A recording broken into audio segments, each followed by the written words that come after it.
Mitch McConnell didn't pull punches Thursday night, accusing President Trump of chasing an illusory peace with Vladimir Putin while accepting the Star of Ukraine award from the U.S.-Ukraine Foundation at the Willard Intercontinental Hotel in Washington, D.C.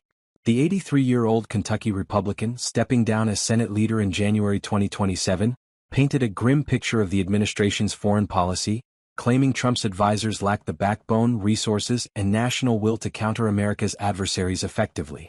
He warned that the White House's current trajectory is dragging the nation toward a headline no one wants to see: Russia wins, America loses.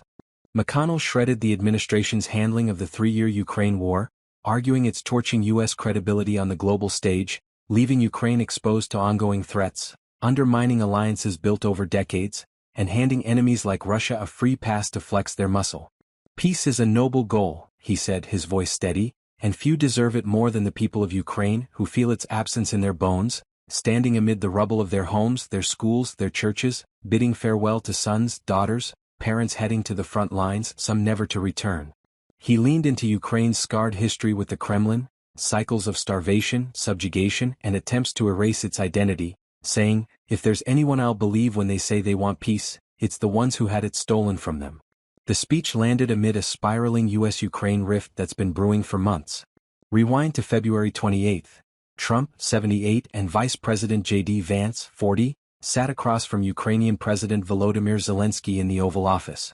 What started as a pitch for a joint U.S.-Ukraine economic deal, tapping into Kiev's rare earth mineral reserves, imploded fast. Zelensky jabbed at Vance's toothless stance on Russian aggression, and Trump erupted, accusing the Ukrainian leader of gambling with World War III. The blow-up sank the deal, and Trump didn't waste time retaliating, halting critical intelligence sharing with Kiev and slamming the brakes on military aid. Since then, U.S. Special Envoy Steve Witkoff has jetted to Moscow twice, meeting Putin face-to-face to broker a ceasefire. Both trips?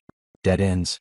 McConnell didn't name Trump or his crew outright in his remarks, but the shade was unmistakable. When American officials court favor with adversaries at the expense of allies, when they mock friends to impress enemies, they expose their embarrassing naivete.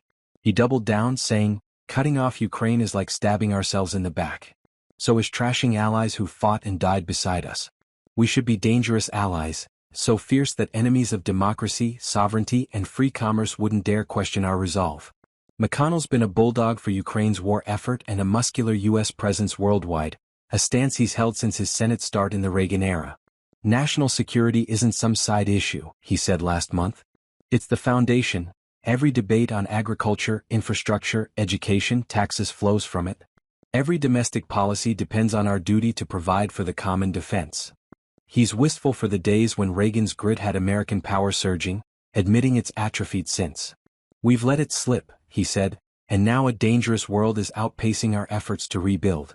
The U.S.-Ukraine Foundation honored him with the award for his relentless solidarity with Kiev, a cause he's championed even as he eyes his exit in 2027. He's hinted at unfinished business ahead, and his votes against Trump's picks, Defense Secretary Pete Hegseth, D&I Tulsi Gabbard, and HHS Secretary Robert F. Kennedy Jr., show he's not bowing out quietly. Those three still clinched their posts with GOP majorities, but McConnell's dissent underscored his line in the sand. The Ukraine war's a grinding mess, and McConnell's laying the blame square at Trump's feet.